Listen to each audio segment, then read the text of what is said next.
ನಮಸ್ಕಾರ ವೀಕ್ಷಕರೇ, 11 ವಿಲರ್ಸ್ ಟಿವಿಗೆ ಸ್ವಾಗತ. ನೀವಿನ್ನೂ ನಮ್ಮ ಚಾನಲ್ಗೆ ಸಬ್ಸ್ಕ್ರೈಬ್ ಆಗಿಲ್ಲ ಅನ್ನೋದಾದರೆ ಈ ಕೂಡಲೇ ಸಬ್ಸ್ಕ್ರೈಬ್ ಆಗಿ ಹಾಗೂ ಬೆಲ್ ಬಟನ್ನ ಪ್ರೆಸ್ ಮಾಡಿ. ವೀಕ್ಷಕರೇ, ಇವತ್ತಿನ ಸಂಚಿಕೆಯಲ್ಲಿ ನಾನು ರಾಹು ದಶ ಬಗ್ಗೆ ಎಕ್ಸ್ಪ್ಲೈನ್ ಮಾಡ್ತಾ ಇದ್ದೀನಿ.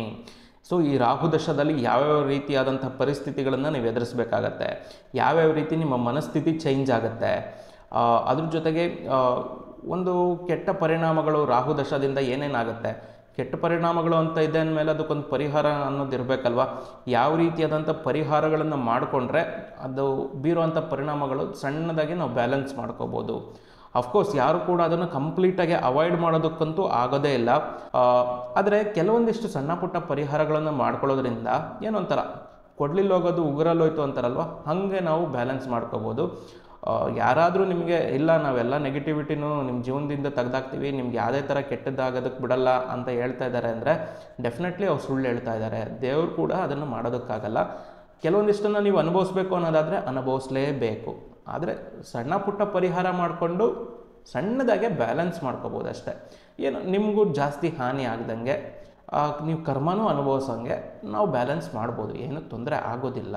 ಮೊದಲಿಗೆ ರಾಹು ದಶ ಅನ್ನೋದು 18 ವರ್ಷಗಳ ಕಾಲ ಬರುವಂಥ ದಶ. ಇದು ಒಬ್ಬ ವ್ಯಕ್ತಿ ಜೀವನದಲ್ಲಿ ಒಂದು ಮೇಜರ್ ಲೈಫ್ ಟೈಮಲ್ಲಿ ಏನೋ ಒಂದು ಅವನು ಒಳ್ಳೆ ದುಡಿಯೋವಂಥ ಹಂತದಲ್ಲಿ ಬಂತು ಅನ್ನೋದಾದರೆ ಅದು ತುಂಬ ಉತ್ತಮವಾಗಿ ಪರಿಣಾಮ ಬೀರುತ್ತೆ. ಎಕ್ಸ್ಪೆಷಲಿ ಒಂದು 25 ವರ್ಷ ಆದಮೇಲೆ ಈ ರಾಹು ದಶ ಬರ್ತಾ ಇದೆ ನಿಮ್ಮ ಲೈಫಲ್ಲಿ ಅನ್ನೋದಾದರೆ, ಒಂದು 60 ವರ್ಷಕ್ಕಿಂತ ಒಳಗಡೆ ಬರ್ತಾ ಇದೆ ಅನ್ನೋದಾದರೆ, 60 ವರ್ಷನೂ ಕೂಡ ತುಂಬ ಜಾಸ್ತಿ ಆಯಿತು, ಒಂದು 35 ವರ್ಷದೊಳಗಡೆ ಬರ್ತಾ ಇದೆ ಅನ್ನೋದಾದರೆ ನೀವು ನಿಮ್ಮ ಜೀವನದಲ್ಲಿ ಏನು ಅಂದ್ಕೊತೀರಾ ಅದೆಲ್ಲದನ್ನು ಸಾಧಿಸೋವಂಥ ಒಂದು ಚಾನ್ಸಸ್ ಇದ್ದೇ ಇರುತ್ತೆ. ಅಂದರೆ ನೀವೇನು ಎಕ್ಸ್ಪೆಕ್ಟೇ ಮಾಡಿಲ್ದಿರೋವಂಥದ್ದು ನಿಮ್ಮ ಜೀವನದಲ್ಲಿ ಆಗೋದಕ್ಕೆ ಸ್ಟಾರ್ಟ್ ಆಗುತ್ತೆ. ಏನೇನಾಗ್ಬೋದು, ಹಣ, ಆಸ್ತಿ, ಮದುವೆ ಆಗ್ಬೋದು. ಸೊ ಈ ರೀತಿ ಮೆಟೀರಿಯಲ್ ಕಂಫರ್ಟ್ಸ್ ಅಂದರೆ ಜೀವನದಲ್ಲಿ ನಾವು ಸುಖ ಪಡೋದಕ್ಕೆ ಏನೇನು ಬೇಕು ಅಲ್ವಾ, ಅದೆಲ್ಲದನ್ನು ಗಳಿಸ್ಕೋಬೋದು ರಾಹು ದಶದಲ್ಲಿ. ಅದಕ್ಕೋಸ್ಕರ ಕೆಲವೊಂದಿಷ್ಟು ಕಾಂಪ್ರಮೈಸ್ಗಳನ್ನು ನಾವು ಮಾಡ್ಕೋಬೇಕಾಗತ್ತೆ. ಅಂದರೆ ನಮ್ಮ ಮನಸ್ಥಿತಿಯಲ್ಲಿ ಬದಲಾವಣೆಗಳನ್ನು ನಾವು ತಂದ್ಕೋಬೇಕಾಗತ್ತೆ. ಏನಾಗುತ್ತೆ, ರಾಹು ದಶದಲ್ಲಿ ನಮ್ಮ ಮನಸ್ಸು ಯಾವುದೇ ಥರ ಶಾರ್ಟ್ಕಟ್ ತೊಗೊಳೋದಕ್ಕೂ ಕೂಡ ಹಿಂಜರಿಯಲ್ಲ. ಯೂಶಲಿ ನಾರ್ಮಲಾಗೆ ಒಬ್ಬ ಆವ್ರೇಜ್ ಪರ್ಸನ್ ಅನ್ನೋದಾದರೆ ಮನಸ್ಸಲ್ಲಂತೂ ಥಾಟ್ ಬರುತ್ತೆ, ಇದನ್ನು ಒಂದು ಸ್ವಲ್ಪ ಶಾರ್ಟ್ಕಟ್ ತೊಗೊಂಡು ಮಾಡಿಬಿಡೋಣ, ಈ ಕೆಲಸ ಆಗುತ್ತೆ ಅನ್ನೋ ಥರ. ಅಂದರೆ ಯಾರೋ ಒಬ್ಬರು ನಿಮಗೆ ಬಿಸ್ನೆಸ್ಸಲ್ಲಿ ತುಂಬ ಕಾಂಪಿಟೇಷನ್ ಕೊಡ್ತಾ ಇರ್ತಾರೆ. ಏನಾಗುತ್ತೆ, ಒಬ್ಬ ಒಳ್ಳೆ ವ್ಯಕ್ತಿ ಅನ್ನೋದಾದರೆ ಏನು ಮಾಡ್ತಾನೆ ಅವನು, ಏನೋ ಹೊಸ ಪ್ರಾಡಕ್ಟ್ ಡೆವಲಪ್ ಮಾಡ್ತಾನೆ, ಏನೋ ಹೊಸ್ದಾಗಿ ಏನೋ ಡಿಸೈನ್ ಮಾಡ್ತಾನೆ, ಚೆನ್ನಾಗಿ ಜನಗಳಿಗೆ ಇಷ್ಟ ಆಗೋ ಥರ ಏನೋ ಮಾಡೋದಕ್ಕೆ ಟ್ರೈ ಮಾಡ್ತಾನೆ. ಆದರೆ ರಾಹು ದಶದಲ್ಲಿ ಏನಾಗುತ್ತೆ, ಅದೇ ವ್ಯಕ್ತಿ ಏನು ಮಾಡ್ತಾನೆ, ಒಂದು ಸ್ವಲ್ಪ ನೆಗೆಟಿವ್ ಆಗಿ ಒಂದು ಸ್ವಲ್ಪ ಯೋಚನೆ ಮಾಡೋದಕ್ಕೆ ಸ್ಟಾರ್ಟ್ ಮಾಡ್ತಾನೆ, ಸ್ವಲ್ಪ ಶಾರ್ಟ್ಕಟ್ ಏನಾದ್ರು ತೊಗೊಳ್ಳೋಣ ಅಂತ ನೋಡ್ತಾನೆ. ಅವ್ನ ಬಿಸ್ನೆಸ್ನ ಎದುರಾಳಿ ಏನಿರ್ತಾನೆ ಅವ್ನ ಬಿಸ್ನೆಸ್ನ ಯಾವ ರೀತಿ ಹಾಳು ಮಾಡೋದು ಅಂತ ನೋಡೋದಕ್ಕೆ ಸ್ಟಾರ್ಟ್ ಮಾಡ್ತಾನೆ. ಅಂದರೆ ಇಲ್ಲಿ ಅವ್ನ ಬಿಸ್ನೆಸ್ನ ಇವ್ನು ಇಂಪ್ರೂವ್ ಮಾಡೋ ಬದಲು ಎದುರಾಳಿ ಬಿಸ್ನೆಸ್ನ ಯಾವ ರೀತಿ ಹಾಳು ಮಾಡೋದು ಅಂತ ಯೋಚನೆ ಮಾಡೋದಕ್ಕೆ ಬರ್ತಾನಲ್ವ, ಆವಾಗ ಅದನ್ನು ನಾವು ಶಾರ್ಟ್ಕಟ್ ಅಂತ ಅಂತೀವಿ. ಅದೇ ತುಂಬ ಕಾಂಪಿಟೇಷನ್ ಇದೆ, ಬಟ್ ನನ್ನ ಬಿಸ್ನೆಸ್ನ ನಾನು ಹೆಂಗೋ ಇಂಪ್ರೂವ್ ಮಾಡ್ತೀನಿ, ಅವನ ಬಗ್ಗೆ ನಾನು ತಲೆ ಕೆಡಿಸ್ಕೊಳಲ್ಲ ಅನ್ನೋದಾದರೆ ಅದು ಒಂದು ಪಾಸಿಟಿವ್ ವೇ ಅನ್ನೋದಾಗುತ್ತೆ. ಸೊ ಈ ರೀತಿಯಾದಂಥ ಸಣ್ಣ ಡಿಫ್ರೆನ್ಸ್ಗಳು ನಿಮ್ಮ ಲೈಫಲ್ಲಿ ಆಗ್ತಾ ಬರುತ್ತೆ. ಈ ರೀತಿಯಾದಂಥ ಸಣ್ಣ ಡಿಫ್ರೆನ್ಸ್ಗಳು ಆದರೂ ಕೂಡ ಅದು ನಿಮ್ಮ ಒಂದು ಕರ್ಮ ಚಾರ್ಟಲ್ಲಿ ತುಂಬ ಮಟ್ಟಿಗೆ ಬ್ಯಾಲೆನ್ಸ್ಗಳನ್ನ ಕಳ್ಕೊತ ಬರುತ್ತೆ. ಯೂಶಲಿ ರಾಹು ಎಲ್ಲದನ್ನೂ ಕೊಡುತ್ತೆ, ಹೆಸರು, ಹಣ, ಆಸ್ತಿ, ಅಂತಸ್ತು, ಜೊತೆಗೆ ಒಂದು ಒಳ್ಳೆಯ ಒಂದು ಮದುವೆ ಜೀವನ ಎಲ್ಲದನ್ನೂ ಕೊಡುತ್ತೆ. ಆದರೂ ಕೂಡ ನಮ್ಮ ಹಿರಿಯರು ಯಾಕೆ ರಾಹು ಬಗ್ಗೆ ಒಂದು ಸ್ವಲ್ಪ ನೆಗೆಟಿವ್ ಆಗಿ ಹೇಳಿದ್ದಾರೆ ಅನ್ನೋದಾದರೆ ಈ ಒಂದು ಕಾರಣಕ್ಕೆ. ಎಂಥ ಸಾಧು ಪ್ರಾಣಿ ಆದರೂ ಕೂಡ ಒಂದು ಹಂತಕ್ಕೆ ಸಣ್ಣದಾಗಾದರೂ ಸರಿ ಮನಸ್ಸಲ್ಲಿ ಯೋಚನೆಗಳು ಕೆಟ್ಟದಾಗೆ ಬರೋದಕ್ಕೆ ಸ್ಟಾರ್ಟ್ ಆಗುತ್ತೆ. ಅದನ್ನು ಒಂದು ಸಣ್ಣ ಪುಟ್ಟ ಎಕ್ಸಿಕ್ಯೂಟ್ ಮಾಡಿದರೂ ಕೂಡ ನಮ್ಮ ಒಂದು ಲೈಫಲ್ಲಿ ನಾವು ಮಾಡೋವಂಥ ಕರ್ಮಗಳೇನಿದೆಯಲ್ಲ ಅದು ತುಂಬ ಮಟ್ಟಿಗೆ ಬ್ಯಾಲೆನ್ಸ್ಗಳನ್ನು ತಪ್ಪಿಸ್ಕೊಳುತ್ತೆ. ಮುಂದೆ ಅದಕ್ಕೆ ನೀವು ಪರಿಣಾಮಗಳನ್ನು ಅನುಭವಿಸ್ಬೋದು. ರಾಹು ದಶದಲ್ಲಿ ನೀವೇ ರಾಜರು. 18 ವರ್ಷ ಮುಗಿಯೋ ತನಕ ನಿಮ್ಮನ್ನು ಯಾರು ಹಿಡಿಯೋದಕ್ಕಾಗೋದೇ ಇಲ್ಲ. ಆದರೆ ಅದು ಮುಗಿದ ಮೇಲೆ ನೆಕ್ಸ್ಟ್ ಗುರುದಶ ಬರುತ್ತೆ, ಆವಾಗಲೂ ಕೂಡ ನಿಮ್ಮನ್ನು ಯಾರು ಹಿಡಿಯೋಕ್ಕಾಗಲ್ಲ. ಅದಾದಮೇಲೆ ಶನಿ ದಶ ಬರುತ್ತಲ್ಲ, ಅದು ಒಡೆದು ಕೊಂಡಿರಿಸುತ್ತೆ. ಸೊ ಈ ರೀತಿ ಕರ್ಮ ಫಲಗಳಿಗೆ ತಕ್ಕಂಥ ಫಲಗಳನ್ನು ಕೊಡೋದಕ್ಕೆ ಶನಿ ಸ್ಟಾರ್ಟ್ ಮಾಡುತ್ತೆ. ಹಾಗಾಗಿ ರಾಹು ದಶ ಒಳ್ಳೆಯದೇ, ಹಣ, ಆಸ್ತಿ, ಕೀರ್ತಿ ಎಲ್ಲದನ್ನು ಗಳಿಸೋದಕ್ಕೆ ರಾಹು ದಶ ಒಳ್ಳೆಯದು. ಇದು ನನ್ನ ಮೊದಲನೇ ಪಾಯಿಂಟು. ನೆಕ್ಸ್ಟ್ ಪಾಯಿಂಟ್ ಏನಂದರೆ, ರಾಹು ದಶದಲ್ಲಿ ನಿಮಗೆ ಸಡನ್ ಎಫೆಕ್ಟ್ಸ್ಗಳಾಗುತ್ತೆ. ಅಂದರೆ ಇದ್ದಕ್ಕಿದ್ದಂಗೆ ಎಲ್ಲದನ್ನೂ ಚೇಂಜಸ್ ಆಗೋದಕ್ಕೆ ಸ್ಟಾರ್ಟ್ ಆಗುತ್ತೆ. ಅಂದರೆ ನೀವು ಮದುವೆ ಆಗ್ತೀರಾ ಅಂತ ನಿಮಗೆ ಗೊತ್ತೇ ಇರಲ್ಲ, ಏನೋ ಸಡನ್ನಾಗಿ ಮನೆಯಲ್ಲಿ ಕೇಳ್ತಾರೆ ಮದುವೆ ಆಗ್ತೀಯಾ ಅಂತ, ಅಂದ್ಬಿಡ್ತೀರಾ. ಒಂದು 6 ತಿಂಗಳಲ್ಲಿ ಮದುವೆನೇ ಆಗೋಗುತ್ತೆ. ಸೊ ಹಿಂಗೆ ನೀವು ಅಂದ್ಕೊಂಡೇ ಇರಲ್ಲ ಒಂದು 6 ತಿಂಗಳು ಮುಂಚೆ ನಾನು ಮದುವೆ ಆಗುತ್ತೆ ಈ ವರ್ಷದಲ್ಲಿ ಅಂತ, ಹಂಗಾಗ್ಬಿಡುತ್ತೆ ಇದ್ದಕ್ಕಿದ್ದಂಗೆ. ಅಥವಾ ಏನೋ ಒಂದು ಕೆಲಸಕ್ಕೆ ಅಪ್ಲೈ ಮಾಡಿರ್ತೀರಾ, ಸಡನ್ನಾಗಿ ನಿಮಗೆ ಗೊತ್ತಿರಲ್ಲ, ಅಥವಾ ನೀವು ಅಪ್ಲೈನೇ ಮಾಡಿರಲ್ಲ, ನಿಮ್ಮ ಪರವಾಗಿ ಯಾರೋ ಅಪ್ಲೈ ಮಾಡಿರ್ತಾರೆ, ಸೊ ನಿಮಗೆ ಸಿಕ್ಬಿಡುತ್ತೆ ಕೆಲಸ. ನಿಮಗೆ ನಾನು ಯಾವಾಗ ಅಪ್ಲೈ ಮಾಡಿದ್ನಪ್ಪ ಇದಕ್ಕೆಲ್ಲ ಅಂತ ಅನ್ಸೋದಕ್ಕೆ ಸ್ಟಾರ್ಟ್ ಆಗುತ್ತೆ. ಈ ರೀತಿ ಒಂಥರ ಸಡನ್ ಚೇಂಜಸ್ ಲೈಫಲ್ಲಿ, ಇದ್ದಕ್ಕಿದ್ದಂಗೆ ಏನೇನೋ ಟ್ವಿಸ್ಟ್ಗಳು, ಟರ್ನ್ಗಳು, ಒಂದು ಸ್ವಲ್ಪ ಜೀವನದಲ್ಲಿ ಯಾರಿಗೆ ಕಿಕ್ಕಬೇಕು ಅಂತ ಅನ್ಸುತ್ತಲ್ಲ ಅವರಿಗೋಸ್ಕರ ಹೇಳಿ ಮಾಡಿಸಿರುವಂಥ ದಶ ರಾಹು ದಶ. ನೆಕ್ಸ್ಟ್ ಪಾಯಿಂಟ್ ಏನಂದರೆ, ರಾಹು ಏನಿದೆ ನಿಮ್ಮ ಜಾತಕದಲ್ಲಿ ಯಾವುದೇ ಗ್ರಹಗಳ ಜೊತೆ ಸಂಯೋಗದಲ್ಲಿರಲಿ, ಅದೇ ಗ್ರಹದ ಕ್ಯಾರೆಕ್ಟರ್ಗಳನ್ನು ಹೊಂದೋದಕ್ಕೆ ಸ್ಟಾರ್ಟ್ ಆಗುತ್ತೆ, ಅದೇ ಗ್ರಹದ ರೀತಿ ಬಿಹೇವ್ ಮಾಡೋದಕ್ಕೆ ಸ್ಟಾರ್ಟ್ ಆಗುತ್ತೆ. ಎಕ್ಸ್ಪೆಷಲಿ ನಿಮ್ಮ ಜಾತಕದಲ್ಲಿ ಏನಾದರೂ ರಾಹು, ಬುಧ, ಶುಕ್ರ, ಗುರು ಈ ಗ್ರಹಗಳ ಜೊತೆ ಸೇರಿತ್ತು ಅನ್ನೋದಾದರೆ, ನೀವು ತುಂಬ ಮಟ್ಟಿಗೆ ರಾಹುದಶ ಬಂತು ಅನ್ನೋದಾದರೆ ಜೀವನದಲ್ಲಿ ಒಂದು ಚೇಂಜಸ್ ಅಂತ ಏನು ಕಾಣ್ತೀವಿ, ಒಂದು ನೆಕ್ಸ್ಟ್ ಲೆವೆಲ್ ಚೇಂಜಸ್ಗಳನ್ನು ಕಾಣ್ಬೋದು. ರಾಹು ಏನಾದರೂ ಬುಧನ ಜೊತೆ ಸೇರಿತ್ತು ಅಂದರೆ ಟೆಕ್ನಿಕಲಿ ನಿಮ್ಮ ಮೈಂಡ್ ಓಡುತ್ತೆ, ಯಾವುದೇ ಒಂದು ಹೊಸ ವಿಷಯನೇ ಬೇಕಾದ್ರೂ ಕಂಡುಹಿಡಿದ್ಬಿಡ್ತೀರಾ. ಸೊ ಬುಧನ ಜೊತೆ ಇದ್ದರೆ ಒಂದು ಶ್ರೀಮಂತಿಕೆ ಅನ್ನೋದು, ಒಂದು ತೀರಾ ಬಡವರಾಗಿದ್ದರೂ ಕೂಡ ಒಂದು ಹಂತದ ಶ್ರೀಮಂತರು, ಅಂದರೆ ಮಿನಿಮಮ್ ಒಂದು ಕಾರಲ್ಲಿ ಓಡಾಡೋ ಥರ ಹಾಗೆ ಆಗ್ತೀರ ರಾಹು ದಶದಲ್ಲಿ. ಇನ್ನು ಶುಕ್ರನ ಜೊತೆ ರಾಹು ಇತ್ತು ಅನ್ನೋದಾದರೆ ಇದು ಒಂದು ಮಟ್ಟಿಗೆ ಡೆಡ್ಲಿ ಕಾಂಬಿನೇಷನ್ ಅಂತಲೂ ಅನ್ಬೋದು, ಒಂದು ಮಟ್ಟಿಗೆ ಒಳ್ಳೆ ಕಾಂಬಿನೇಷನ್ ಅಂತಲೂ ಅನ್ಬೋದು. ಕೆಲವೊಂದಿಷ್ಟು ಸತಿ ಏನಾಗುತ್ತೆ, ಶುಕ್ರನ ಜೊತೆ ರಾಹು ಇದ್ದಾಗ ಸಿಕ್ಕಾಬಟ್ಟೆ ಹಠ ಬರುತ್ತೆ, ಅಡಿಕ್ಷನ್ಸ್ಗಳು ಕೆಲವೊಮ್ಮೆ ಸ್ಟಾರ್ಟ್ ಆಗೋಂಥ ಚಾನ್ಸಸ್ ಇರುತ್ತೆ. ಅದೇ ಒಂದು ಹಣದ ವಿಚಾರಕ್ಕೆ ಬಂದರೆ ಹಣಕ್ಕೇನೂ ತೊಂದರೆ ಆಗಲ್ಲ, ಬಟ್ಟು ಸಾಲನ ಬೇರೆದ ದುಡಿಮೆನ ಗೊತ್ತಾಗಲ್ಲ. ಸೊ ಈ ರೀತಿಯಾಗಿ ಒಂದು ಹಣಕಾಸಿನ ವಿಚಾರದಲ್ಲಿ ಇಂಬ್ಯಾಲೆನ್ಸ್ ತಪ್ಪುತ್ತೆ. ಏನಕ್ಕೆ? ರಾಹುಗೆ ತುಂಬ ದೊಡ್ಡ ಕನಸುಗಳಿರುತ್ತೆ, ಆಸೆಗಳಿರುತ್ತೆ, ಶುಕ್ರನ ಹತ್ರ ಹಣ ಇರುತ್ತೆ. ಅರ್ಥ ಆಯ್ತಾ? ಸೊ ಇದು ರಾಹು ಏನೇನೋ ದೊಡ್ಡ ಕನಸುಗಳನ್ನು ಕಾಣೋದಕ್ಕೆ ಸ್ಟಾರ್ಟ್ ಮಾಡ್ತಾನೆ, ಅದನ್ನು ಅಚೀವ್ ಮಾಡೋದಕ್ಕೆ ಸ್ಟಾರ್ಟ್ ಮಾಡಿಬಿಡ್ತಾರೆ. ರಾಹು ದಶದಲ್ಲಿ ನಿಮಗೆ ಆ ರೀತಿ ಪರಿಣಾಮ ಬೀರುತ್ತೆ. ಅದಕ್ಕೆ ಹಣ ಯಾವಾಗಲೂ ಕೂಡ ಹೊಂದಾಣಿಕೆ ಆಗಲ್ಲ, ಏನಾಗುತ್ತೆ, ಸಾಲ ಆಗೋದಕ್ಕೆ ಸ್ಟಾರ್ಟ್ ಆಗುತ್ತೆ. ಕೆಲವೊಂದಿಷ್ಟು ವಿಚಾರಗಳಲ್ಲಿ ಸಾಲ ಒಳ್ಳೆಯದೇ, ಆದರೆ ಕೆಲವೊಂದಿಷ್ಟು ವಿಚಾರಗಳಲ್ಲಿ ಮೋಸ್ಟ್ ಆಫ್ ದ ಟೈಮು ಅಷ್ಟರ ಮಟ್ಟಿಗೆ ಯಾರಿಗೂ ಕೂಡ ಸಾಲ ವರ್ಕೌಟ್ ಆಗಲ್ಲ. ಸೊ ಹಾಗಾಗಿ ಈ ರಾಹು ಶುಕ್ರ ಕಾಂಬಿನೇಷನ್ ಏನಿದೆ, ನೀವು ಎಲ್ಲ ರೀತಿಯಾದಂಥ ಲಕ್ಸುರಿನೆಸ್ನ, ಕಂಫರ್ಟ್ನೆಸ್ನ ನೀವು ಅನುಭವಿಸ್ಬೋದು. ಹಣಕಾಸಿನ ವಿಚಾರದಲ್ಲಿ ಸ್ವಲ್ಪ ಮಟ್ಟಿಗೆ ತಾಳ ತಪ್ಪುವಂಥದ್ದು, ಅದ್ರ ಬಗ್ಗೆ ಒಂಚೂರು ಗಮನ ಕೊಟ್ಕೊಂಡ್ರೆ ಅದನ್ನು ಕೂಡ ನೀವು ಸಾಲ್ವ್ ಮಾಡ್ಕೋಬೋದು, ಏನು ಪ್ರಾಬ್ಲಮ್ ಆಗಲ್ಲ. ಇನ್ನು ನೆಕ್ಸ್ಟ್ ರಾಹು ಗುರು ಕಾಂಬಿನೇಷನ್ ಅಂತ ಮಾತಾಡೋದಾದರೆ, ಅಬ್ಬಬ್ಬಬ್ಬ, ಗುರು ಚಾಂಡಾಳ ಯೋಗ ಅಂತ ಅಂತಾರೆ. ಕರ್ಮ ಚಾರ್ಟಲ್ಲಿ ಬ್ಯಾಲೆನ್ಸ್ ತಪ್ಪುತ್ತೆ, ಇಲ್ಲ ಅಂತ ಅಲ್ಲ, ಆದರೆ ಜೀವನದಲ್ಲಿ ಯಾವುದೇ ರೀತಿಯಾದಂಥ ಒಂದು ಅಡೆತಡೆ ಬಂದ್ರೂ ಹೊಡೆದಾಕುವಂಥ ಸಾಮರ್ಥ್ಯ ನಿಮಗಿರುತ್ತೆ. ಒಂಥರ ನೀವು ಈ ಯುದ್ಧದಲ್ಲಿ ಯೂಸ್ ಮಾಡ್ತಾರಲ್ಲ ಟ್ಯಾಂಕರ್ಗಳು, ಆ ಥರ ಲೆಕ್ಕ. ಎದುರುಗಡೆ ಏನು ಬಂದ್ರೂ ನೀವು ನಿಲ್ಲಲ್ಲ. ಸೊ ಒಂದು ಅಚೀವ್ ಮಾಡೋವಂಥ ಮೆಂಟಾಲಿಟಿ, ಕೆಪಾಸಿಟಿ ಏನಿದೆಯಲ್ಲ, ಇದು ತುಂಬ ಮಟ್ಟಿಗೆ ಗ್ರೋತ್ ಆಗುತ್ತೆ. ಈ ರಾಹುದು ಪ್ಲಸ್ ಪಾಯಿಂಟ್ ಅದು. ರಾಹು ಯಾವುದೇ ಗ್ರಹಗಳ ಜೊತೆ ಸೇರಿದರೂ ಕೂಡ ಅದೇ ಗ್ರಹದ ಥರ ಬಿಹೇವ್ ಮಾಡೋದಕ್ಕೆ ಸ್ಟಾರ್ಟ್ ಮಾಡಿಬಿಡುತ್ತೆ. ಸೊ ಅದು ಜೀವನದಲ್ಲಿ ನಿಮಗೆ ತುಂಬ ಮಟ್ಟಿಗೆ ಸಾಧನೆ ಮಾಡೋದಕ್ಕೆ ಅನುಕೂಲ ಕೂಡ ಮಾಡಿಕೊಡುತ್ತೆ.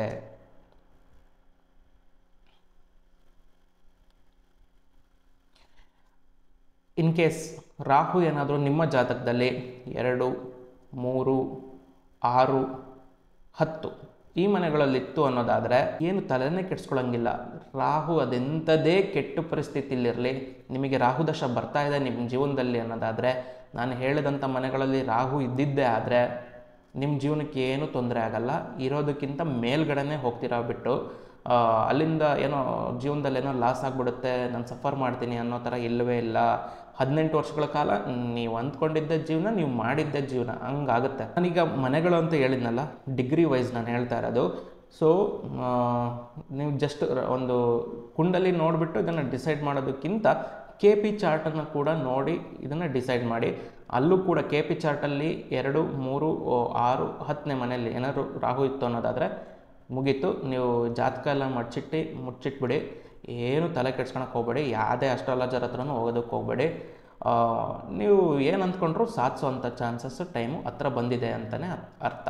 ನೆಕ್ಸ್ಟ್ ಪಾಯಿಂಟ್ ಏನು ಅಂದರೆ, ಈ ರಾಹು ದಶದಲ್ಲಿ ನಿಮಗೆ ಟೆಕ್ನಾಲಜಿ ಮೇಲೆ ತುಂಬ ಹಿಡಿತ ಇರುತ್ತೆ. ಅಂದರೆ ಏನೋ ನಿಮಗೆ ಒಂದು 50 ವರ್ಷ ಆಗಿದೆ ಅಂದ್ಕೊಳ್ಳೋಣ, ನಿಮಗೆ ಟೆಕ್ನಾಲಜಿ ಬಗ್ಗೆ ಅಷ್ಟು ಉತ್ತಮವಾದಂಥ ಇಡ್ತಾ ಇಲ್ಲ, ಒಂದು ಮೊಬೈಲ್ ನೋಡೋದಕ್ಕೂ ನಿಮಗೆ ಬರೋದಿಲ್ಲ. ಹಿಂಗಿರ್ಬೇಕಾದ್ರೆ ರಾಹು ದಶ ಬಂತು, ನಿಮಗೆ ಇದ್ದಕ್ಕಿದ್ದಂಗೆ ಏನೋ ಟೆಕ್ನಾಲಜಿ ಮೇಲೆ ಒಂದು ಇಂಟ್ರೆಸ್ಟು, ಹೊಸ ಮೊಬೈಲ್ ತೊಗೊತೀರಾ, ಯೂಸ್ ಮಾಡೋದಕ್ಕೆ ಸ್ಟಾರ್ಟ್ ಮಾಡ್ತೀರಾ. 1-2 ವರ್ಷ ಬಿಟ್ಟು ನೋಡಿದರೆ ನೀವು ಅದರಲ್ಲಿ ಫುಲ್ಲು ಪ್ರೋ, ಹೆಂಗೆ ಯೂಸ್ ಮಾಡ್ತೀರಾ ಅಂದರೆ ಈ ಯೂತ್ಸು ಕೂಡ ನಾಚ್ಕೋಬೇಕು ಆ ರೀತಿಯಾಗಿ ಮೊಬೈಲ್ ಯೂಸ್ ಮಾಡೋದಕ್ಕೆ ಸ್ಟಾರ್ಟ್ ಮಾಡಿಬಿಡ್ತೀರಾ.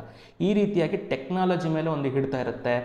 ಈ ರಾಹು ದಶ ಸ್ಟಾರ್ಟ್ ಆಗ್ತಾ ಇದ್ದಂಗೆ ನಿಮಗೊಂದು ಸ್ವಲ್ಪ ಲಾಜಿಕಲ್ ಥಿಂಕಿಂಗು ಜಾಸ್ತಿ ಆಗೋವಂಥದ್ದು. ಅಂದರೆ ಕರೆಕ್ಟಾಗಿ ಒಂದು ಹಿಂಗೆ ಮಾಡಿದ್ರೆ ಹಿಂಗಾಗುತ್ತೆ, ಹಿಂಗೆ ಮಾಡಿದರೆ ಹಿಂಗೆ ಆಗಲೇಬೇಕು, ಮೋಸ್ಟ್ಲಿ ಹಿಂಗೆ ಆಗ್ತಾ ಇದೆ ಅಂದರೆ ಇದೇ ಪ್ರಾಬ್ಲಮ್ಮು, ಇದನ್ನು ಸರಿ ಮಾಡಿದರೆ ಆ ಪ್ರಾಬ್ಲಮ್ಮು ಸರಿ ಹೋಗುತ್ತೆ.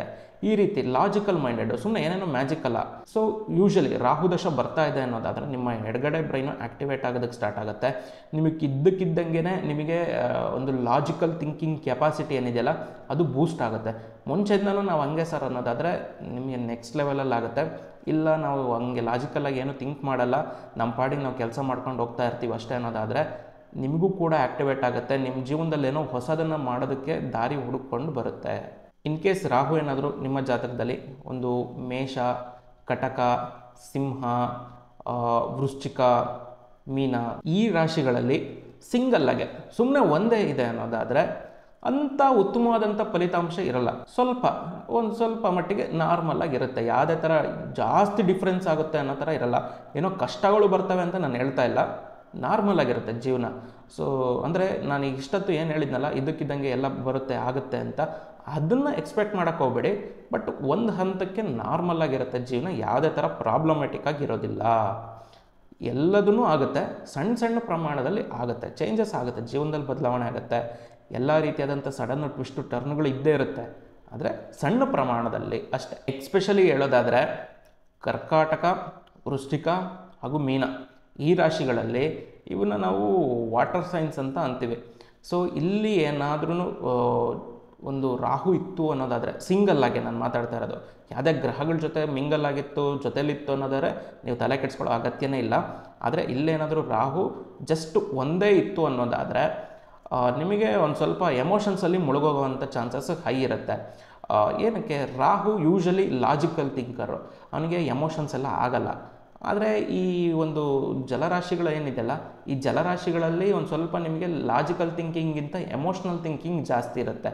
ನಾನು ತುಂಬ ಜಾತಕಗಳನ್ನು ನೋಡಿರೋ ಪ್ರಕಾರ ರಾಹು ದಶ ಬರ್ತಾ ಇದೆ ಅನ್ನೋದಾದರೆ ದಯವಿಟ್ಟು ಊರಿಂದ ಇನ್ನೊಂದು ಊರಿಗೆ ಹೋಗಿ ಶಿಫ್ಟ್ ಆಗಿ ಅಥವಾ ಅಲ್ಲಿ ಸೆಟಲ್ ಆಗಿ, ಅಥವಾ ದೇಶನೇ ಬೇಕಂದರೆ ನೀವು ಚೇಂಜ್ ಮಾಡೋವಂಥ ಚಾನ್ಸಸ್ ಇದೆ. ಹೌದು, ಭಾರತದಿಂದ ಯಾವುದೋ ಫಾರಿನಿಗೆ ಹೋಗಿ ಸೆಟ್ಲಾಗಿ, ತೊಂದರೆ ಇಲ್ಲ, ಅಲ್ಲಿ ನೀವು ಬೆಳೆಯೋವಂಥ ಚಾನ್ಸಸ್ಸು ಹೈ ಇರುತ್ತೆ. ಅಟ್ಲೀಸ್ಟ್ ನಾನು ಹೇಳೋದೇನು ಗೊತ್ತಾ, ತುಮಕೂರಲ್ಲಿದ್ದರೆ ಬೆಂಗಳೂರಿಗಾದರೂ ಹೋಗಿ ಸೆಟ್ಲಾಗಿ, ಬೆಂಗಳೂರಲ್ಲಿದ್ದರೆ ತುಮಕೂರಿಗಾದರೂ ಬಂದು ಸೆಟ್ಲಾಗಿ. ಈ ರೀತಿ ಸಣ್ಣ ಪುಟ್ಟದಾಗಿ ನೀವು ಚೇಂಜಸ್ ಮಾಡ್ಕೊಳ್ಳಿ.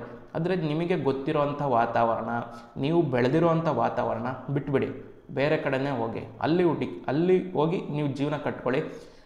ನೀವು 100 ರೂಪಾಯಿ ದುಡಿಯೋ ಜಾಗದಲ್ಲಿ ನಿಮಗೆ 500 ರೂಪಾಯಿ 1000 ರೂಪಾಯಿ ಸಿಗೋದಕ್ಕೆ ಸ್ಟಾರ್ಟ್ ಆಗುತ್ತೆ. ಈ ಒಂದು ಚೇಂಜಸ್ನ ನೀವು ಸಣ್ಣದಾಗೆ ಮಾಡ್ಕೊಳ್ಳೋದ್ರಿಂದ ರಾಹು ದಶದಲ್ಲಿ ಆಗೋವಂಥ ಒಂದು ಎಫೆಕ್ಟ್ಸ್ಗಳೇನಿದೆಯಲ್ಲ ಇದನ್ನು ನೀವು ದ್ವಿಗುಣ ತ್ರಿಗುಣ ಮಾಡ್ಕೋಬೋದು, ಯಾವುದೇ ಥರ ಪ್ರಾಬ್ಲಮ್ಸ್ ಆಗೋದಿಲ್ಲ. ಆ್ಯಂಡ್ ಕೆಲವೊಂದಿಷ್ಟು ಟೈಮ್ಗಳಲ್ಲಿ ಏನಾಗುತ್ತೆ, ನೀವು ಈ ರೀತಿ ಮಾಡಬೇಕಾದಂಥ ಸಿಚುಯೇಷನ್ಸ್ಗಳು ಕೂಡ ಕ್ರಿಯೇಟ್ ಆಗುತ್ತೆ. ಏನು ಒಂದು ಪ್ರೆಷರು ಆಫೀಸಿಂದನೇ ಹಾಕ್ಬಿಡ್ತಾರೆ, ಓಕೆ ತೊಂದರೆ ಇಲ್ಲ, ನೀವು ದುಡಿಲೇಬೇಕಾಗತ್ತೆ, ಬೇರೆ ಊರಿಗೆ ಹೋಗಲೇಬೇಕಾಗತ್ತೆ, ತೊಂದರೆ ಇಲ್ಲ. ಅಥವಾ ಕೆಲವೊಂದಿಷ್ಟು ಟೈಮ್ ಫೋರ್ಸ್ಫುಲಿ ಊರು ಬಿಡಬೇಕಾಗತ್ತೆ, ಅದು ಕೂಡ ತೊಂದರೆ ಇಲ್ಲ. ಎನಿವೇ ನೀವು ಊರು ಬಿಡೋದು ಕ್ರೈಟೀರಿಯಾ, ಅದನ್ನು ಪಾಸ್ ಆದರೆ ಅಲ್ಲಿ ನಿಮಗೆ ಯಾವುದೇ ಥರ ನಿಮ್ಮ ಬೆಳವಣಿಗೆಗೆ ತೊಂದರೆ ಆಗಲ್ಲ, ತುಂಬ ಚೆನ್ನಾಗಿ ಬೆಳವಣಿಗೆ ಆಗುತ್ತೆ. ಇನ್ನು ನೆಗೆಟಿವ್ ಎಫೆಕ್ಟ್ಸ್ ಅಂತ ಹೇಳೋದಾದರೆ ನಾನು ಆಗಲೇ ಹೇಳಿದೆ, ಒಂದು ರಾಹು ಯಾವುದೇ ಗ್ರಹಗಳ ಜೊತೆ ಇದ್ದರೂ ಕೂಡ ಅದೇ ರೀತಿ ಬಿಹೇವ್ ಮಾಡೋದಕ್ಕೆ ಸ್ಟಾರ್ಟ್ ಮಾಡುತ್ತೆ ಅಂತ. ಅದರಲ್ಲಿ one of the deadly combination ಅನ್ನೋದಾದರೆ ರಾಹು ಶನಿ. ಅದು ಏನಾದರೂ ಹೇಳಿದ್ನಲ್ಲ ಆಗಲೇ 2, 3, 6, 10ರಲ್ಲಿದ್ದರೆ ತೊಂದರೆ ಇಲ್ಲ, ನೀವೇನು ತಲೆ ಕೆಡಿಸ್ಕೊಳ್ಳೋದೇ ಬೇಕಾಗಿಲ್ಲ ಫಸ್ಟ್ ಆಫ್ ಆಲು.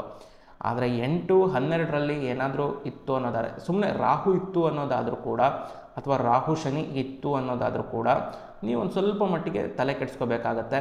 ಇಲ್ಲಿ ಹೆಲ್ತ್ ವಿಚಾರದಲ್ಲಿ ಒಂದು ಸ್ವಲ್ಪ ತಾಳ ತಪ್ಪುತ್ತೆ. ಹೆಲ್ತ್ ವಿಚಾರದಲ್ಲಿ ನೀವು ದಯವಿಟ್ಟು ಕಾಂಪ್ರಮೈಸ್ ಆಗೋದಕ್ಕೆ ಹೋಗಬೇಡಿ.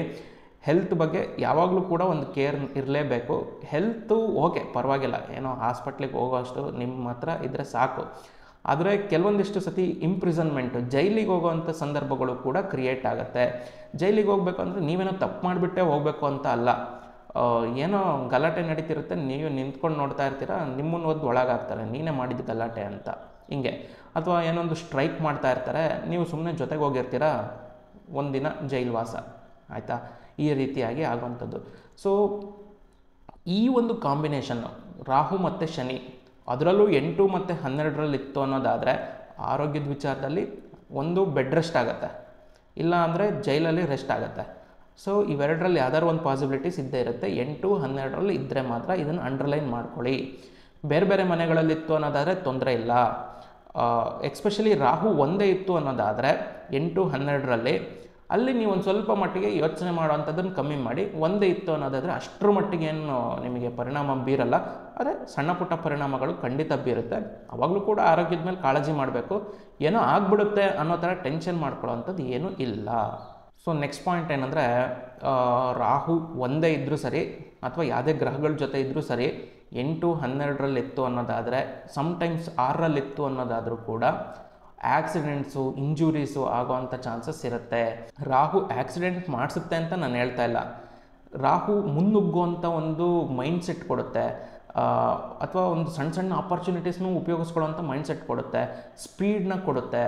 ಸೊ ಇದೆಲ್ಲದು ನಿಮ್ಮ ಮನಸ್ಸಿನ ಮೇಲೆ ಪರಿಣಾಮ ಬೀರಿದಾಗ ಏನಾಗುತ್ತೆ, ನೀವೇನೋ ಸರಿ ಹಂಗಿದ್ದೀರಾ, ಎಲ್ಲರೂ ಹಂಗೆ ಇರಬೇಕಲ್ವಾ, ನೀವು ಚೆನ್ನಾಗೇ ಹೋಗ್ತಿರ್ತೀರ, ನೀವು ಹೆಂಗೆಂಗೋ ಕರೆಕ್ಟಾಗಿ ಡ್ರೈವಿಂಗ್ ಮಾಡಿಕೊಂಡು ಗ್ಯಾಪಲ್ಲಿ ಕರೆಕ್ಟಾಗೇ ಹೋಗ್ತಾ ಇರ್ತೀರ, ಯಾರೋ ಬಂದರು ಅಡ್ಡ ನಿಂತರು, ನೀವು ಗುದ್ದುತ್ತೀರ, ಆಕ್ಸಿಡೆಂಟು, ಅವ್ರಿಗೂ ಇಂಜುರಿನೋ ನಿಮಗೆ ಇಂಜುರಿನೋ ಅದು ಸೆಕೆಂಡ್ರಿ. ಬಟ್ ಆಕ್ಸಿಡೆಂಟಿಗಂತೂ ಆಕ್ಸಿಡೆಂಟ್ ಆಯಿತು. ಇದನ್ನು ನೀವು ದಯವಿಟ್ಟು ಗಮನಿಸಿ, ಇಲ್ಲದೇ ಇರೋ ಟ್ರಬಲ್ಸ್ಗಳನ್ನು ಮೈ ಮೇಲೆ ಎಳ್ಕೊಳೋದಕ್ಕೆ ಹೋಗಬೇಡಿ ಅಷ್ಟೇ. ಇನ್ನು ರಾಹುದಶ ಬರ್ತಾ ಇದೆ ಅನ್ನೋದಾದರೆ, ಇರ್ರೆಸ್ಪೆಕ್ಟಿವ್ ಆಫ್ ಹೌಸು, ಯಾವುದೇ ಮನೆಯಲ್ಲಿರಲಿ, ಯಾವುದೇ ರಾಶಿಲಿರಲಿ ರಾಹು, ಯಾವುದೇ ಗ್ರಹಗಳ ಜೊತೆ ಸಂಯೋಗದಲ್ಲಿರಲಿ, ಸಂಸಾರದಲ್ಲಿ ಜಗಳ ಅನ್ನೋದು ಕಾಮನ್. ಸೊ ಒಟ್ಟಾರೆ ಹೇಳಬೇಕು ಅನ್ನೋದಾದರೆ, ಈ ರಾಹು ಅನ್ನೋದು ರಾಹು ದಶಾ ಕಾಲದಲ್ಲಿ ಒಳ್ಳೆ ಗ್ರಹಗಳ ಜೊತೆ ಇದ್ದರೆ ಒಂದು ಪಾಸಿಟಿವ್ ಆಗಿ ಫಲ ಕೊಡುವಂಥದ್ದು, ಅಥವಾ ಕೆಲವೊಂದಿಷ್ಟು ಗ್ರಹಗಳ ಜೊತೆ ಇದ್ದರೆ, ಇವಾಗ ರಾಹು ಶನಿ ಅಥವಾ ರಾಹು ಮಂಗಳ ಕೆಲವೊಂದಿಷ್ಟು ಸತಿ ಈ ರೀತಿಯಾಗಿದ್ದರೆ ಕೆಲವೊಂದಿಷ್ಟು ನೆಗೆಟಿವ್ ಅಂಶಗಳನ್ನು ಕೂಡ ಜೀವನದಲ್ಲಿ ಬೀರುತ್ತೆ. ಬಟ್ ತಲೆ ಕೆಡ್ಸ್ಕೊಂಡು ಕೂತ್ಕೊಳ್ಳೋದೇನೂ ಇಲ್ಲ, ಯಾಕೆಂದರೆ ಅಲ್ಲಿರೋದು ರಾಹು, ಅವನು ಹೆಂಗೇ ಬಿದ್ದರೂ ವಾಪಸ್ ಎದ್ದೊಳ್ಳೋಂಥ ಶಕ್ತಿ ಕೊಡ್ತಾನೆ. ಇದೊಂದು ಪಾಸಿಟಿವ್ ಗುಣ ರಾಹುದು. ನೀವು ರಾಹು ದಶದಲ್ಲಿ ಏನೇ ಕಳ್ಕೊಬೋದು, ಆದರೆ ರಾಹು ದಶ ಮುಗಿತಾ ಬರ್ತಾ ಇದೆ ಅನ್ನೋದಾದರೆ ನೀವು ನೋಡಿ, ನೀವು ಕಳ್ಕೊಂಡಿದ್ದಷ್ಟು ವಾಪಸ್ ಬಂದಿರುತ್ತೆ. ಯೂಶಲಿ 90% ಆಫ್ ದ ಟೈಮ್ ಜನ ಕಳ್ಕೊಳ್ಳಲ್ಲ ರಾಹು ದಶದಲ್ಲಿ. ಏನಿದ್ರು ಕೂಡ ಪಡ್ಕೊಳ್ಳೋದು ಆಸೆ, ಅತಿ ಆಸೆ ಇದ್ದೇ ಇರುತ್ತೆ. ಆದರೆ ಕಳ್ಕೊಳ್ಳೋವಂಥ ಜನಗಳು ಕೂಡ ಒಂದು 10% ಜನ ಇರ್ತಾರಲ್ವ, ಅವ್ರಿಗೂ ಕೂಡ ರಾಹುದಶ ಹೌದು ಒಂದಿಷ್ಟರ ಮಟ್ಟಿಗೆ ಕೆಟ್ಟ ಪರಿಣಾಮ ಬೀರಿದ್ರು ಕೂಡ ಕೆಲವೊಂದಿಷ್ಟು ಸತಿ ಕಳ್ಕೊತಾರಲ್ವ, ಆ ಕಳ್ಕೊಂಡಿದ್ದು ಕೂಡ ಅವರಿಗೆ ರಾಹುದಶ ಎಂಡಿಂಗಲ್ಲಿ ಅಥವಾ ಗುರುದಶದಲ್ಲಿ ವಾಪಸ್ಸು ಸಿಗುತ್ತೆ. ಮನೆ ಕಳ್ಕೊತಾರೆ, ವಾಪಸ್ ಸಿಗುತ್ತೆ, ಗುರುದಶದಲ್ಲಿ ವಾಪಸ್ ಸಿಗುತ್ತೆ, ರಾಹುದಶ ಎಂಡಿಂಗಲ್ಲಿ ವಾಪಸ್ ಸಿಗುವಂಥ ಚಾನ್ಸಸ್ ಇರುತ್ತೆ. ಈ ರೀತಿಯಾಗಿ ಆಗುವಂಥದ್ದು. ಯಾವುದೇ ಕಾರಣಕ್ಕೂ ನೀವು ತಲೆ ಕೆಡ್ಸ್ಕೊಂಡು ಕೂತ್ಕೊಳ್ಳೋ ಅಂಥದ್ದು ಇಲ್ಲವೇ ಇಲ್ಲ ಸೀನ್ಗಳು. ಇನ್ನು ಪರಿಹಾರಗಳು ಇದೆಲ್ಲದಕ್ಕೂ ಏನು ಅಂತ ನೋಡೋದಾದರೆ, ಮೊದಲಿಗೆ ಇದನ್ನು ನಾನು ಸ್ಪೆಸಿಫಿಕ್ಕಾಗಿ ರಾಹು ವಿಚಾರದಲ್ಲಿ ಹೇಳಲೇಬೇಕು. ಜನರಲೈಸ್ಡಾಗಿ ನಾನಿಲ್ಲಿ ಏನು ಪರಿಹಾರಗಳನ್ನು ಹೇಳೋದಕ್ಕಾಗಲ್ಲ, ಯಾಕೆಂದರೆ ರಾಹು ಅಂಶ ಏನಿದೆಯಲ್ಲ, ನಾವು ಜನರಲೈಸ್ಡಾಗೆ ನಾವು ಮಾತಾಡೋದಕ್ಕೆ ಆಗೋದಿಲ್ಲ. ಪರ್ಟಿಕ್ಯುಲರಾಗಿ ಜಾತಕಗಳನ್ನು ಇಟ್ಕೊಂಡು ಒಬ್ಬೊಬ್ಬರಿಗೂ ಪರ್ಟಿಕ್ಯುಲರಾಗಿ ನಾವು ಅದನ್ನು ಹೇಳಬೇಕಾಗತ್ತೆ. ಸೊ ಹಾಗಾಗಿ ನಾನು ಕೆಲವೊಂದಿಷ್ಟು ಮೇಜರ್ ಪರಿಹಾರಗಳೇನಿದೆಯಲ್ಲ ಅದನ್ನು ನಾನಿಲ್ಲಿ ಹೇಳೋದಕ್ಕಾಗೋದಿಲ್ಲ. ಯಾಕೆಂದರೆ ರಾಹು ಅನ್ನೋದು ಕೆಲವೊಂದಿಷ್ಟು ಟೈಮು ನೆಗೆಟಿವ್ ಆಗಿ ಉಲ್ಟಾ ಹೊಡೆದ್ಬಿಡುತ್ತೆ ನಾವು ಜನರಲೈಸ್ಡಾಗೆ ಮಾತಾಡಿದಾಗ. ಆದರೆ ಸಹಜವಾಗಿ ಎಲ್ಲರಿಗೂ ಅಪ್ಲೈ ಆಗೋವಂಥ ಒಂದು ಪರಿಹಾರಗಳನ್ನು ಹೇಳಬೇಕು ಅನ್ನೋದಾದರೆ, ನಿಮಗೆ ಆರೋಗ್ಯದಲ್ಲಿ, ಹಣಕಾಸಲ್ಲಿ, ಸಂಸಾರದಲ್ಲಿ ರಾಹು ದಶದಲ್ಲಿ ತೊಂದರೆ ಆಗ್ತಾ ಇದೆ ಅನ್ನೋದಾದರೆ, ಪ್ರತಿ ಶುಕ್ರವಾರ ಉದ್ದಿನ ಬೇಳೆ ದಾನ ಮಾಡ್ತಾ ಬನ್ನಿ. ಯಾರಾದರೂ ಬಡವರಿಗೆ ಪ್ರತಿ ಶುಕ್ರವಾರ ಮಿಸ್ಸೇ ಮಾಡೋಂಗಿಲ್ಲ, ಉದ್ದಿನ ಕಾಳು ಅಥವಾ ಬೇಳೆ ಯಾವ್ದಾದ್ರು ನಡೆಯುತ್ತೆ, ದಾನ ಕೊಡೋದನ್ನು ಬಿಡೋಕ್ಕೆ ಹೋಗಬೇಡಿ. ಪ್ರತಿ ಶುಕ್ರವಾರ ನಿಮಗೇನಾದರೂ ಆರೋಗ್ಯದಲ್ಲಿ, ಸಂಸಾರದಲ್ಲಿ, ಹಣಕಾಸಲ್ಲಿ ತೊಂದರೆ ಇದ್ದರೆ ಮಾತ್ರ ಕೊಡಿ, ಇಲ್ಲ ಅಂದರೆ ಏನು ಕೊಡೋದಕ್ಕೆ ಹೋಗಬೇಡಿ. ಇನ್ನು ರಾಹು ದಶಾ ಟೈಮ್ ಪೀರಿಯಡಲ್ಲಿ ನೀವು ಒಂದು ಸ್ವಲ್ಪ ದುರ್ಗಾದೇವಿ ದೇವಸ್ಥಾನಗಳಿಗೆ ಹೋಗಿ ಬರೋವಂಥದ್ದು ರೂಢಿ ಮಾಡ್ಕೊಳ್ಳಿ. ಪ್ರತಿ ಶುಕ್ರವಾರ ಹೋಗಿ ಬರೋದ್ರಿಂದ ರಾಹುವಿನ ಅಂಶನ ನೀವು ಇಂಡೈರೆಕ್ಟ್ಲಿ ಆ್ಯಕ್ಟಿವ್ ಮಾಡ್ತಾ ಇರ್ತೀರ ಅಷ್ಟೇ. ಯಾವ ರೀತಿ ಶಕ್ತಿ ದೇವತೆ ಅನ್ನೋದಾದರೆ, ಯಾವ್ದಾದ್ರು ದೇವಿ ಕೈಯಲ್ಲಿ ಆಯುಧ ಇತ್ತು ಅನ್ನೋದಾದರೆ ಅದನ್ನು ನೀವು ಶಕ್ತಿ ದೇವತೆ ಅಂತ ಅಂದ್ಕೊಳ್ಳಿ, ಅಲ್ಲಿಗೆ ನೀವು ವಿಸಿಟ್ ಮಾಡಿ ಪ್ರತಿ ಶುಕ್ರವಾರ. ಇದರಿಂದ ಕೂಡ ನೀವು ರಾಹು ದಶದಲ್ಲಿ ಆಗುವಂಥ ಕೆಲವೊಂದಿಷ್ಟು ನೆಗೆಟಿವ್ ಅಂಶಗಳನ್ನು ಅವಾಯ್ಡ್ ಮಾಡ್ಕೋಬೋದು. ಇನ್ನು ಮೇಜರ್ ಒಂದು ಲಾಸ್ಟ್ ಪಾಯಿಂಟ್ ಏನು ಅನ್ನೋದಾದರೆ, ನೀವು ರಾಹು ದಶ ಟೈಮಲ್ಲಿ ಬೆಕ್ಕುಗಳನ್ನು ಸಾಕಿ ಮನೆಯಲ್ಲಿ, ಅರ್ಥ ಆಯ್ತಾ? ಸೊ ಬೆಕ್ಕುಗಳನ್ನು ಸಾಕಿ ಯೂಶಲಿ ಏನಾಗುತ್ತೆ ಅನ್ನೋದಾದರೆ, ನಿಮಗೆ ರಾಹು ದಶ ಬರ್ತಾ ಇದೆ, ಮನೆ ಯಜಮಾನನಿಗೆ ಯಾರಿಗೋ ರಾಹು ದಶ ಬರ್ತಾ ಇದೆ ಅನ್ನೋದಾದರೆ ಅವ್ರ ಮನೆ ಸುತ್ತಮುತ್ತ ಬೆಕ್ಕುಗಳು ಬರೋದಕ್ಕೆ ಸ್ಟಾರ್ಟ್ ಆಗುತ್ತೆ. ಫಸ್ಟ್ ಆಫ್ ಆಲು ಅವ್ರಿಗೆ ಗೊತ್ತೇ ಇರಲ್ಲ, ಅವ್ರ ಮನೆ ಪಕ್ಕ ಏನೋ ಬೆಕ್ಕುಗಳೆಲ್ಲ ವಾಸ ಮಾಡೋದಕ್ಕೆ ಸ್ಟಾರ್ಟ್ ಮಾಡಿರ್ತವೆ. ಅಥವಾ ನಾನು ಹೇಳೋದೇನು ಗೊತ್ತಾ, ಹಂಗೆ ಆಗ್ತಿಲ್ಲ ಅಂದರೂ ಪರವಾಗಿಲ್ಲ, ನೀವೇ ಒಂದೆರಡು ಬೆಕ್ಕುಗಳನ್ನು ಅಡಾಪ್ಟ್ ಮಾಡ್ಕೊಳ್ಳಿ.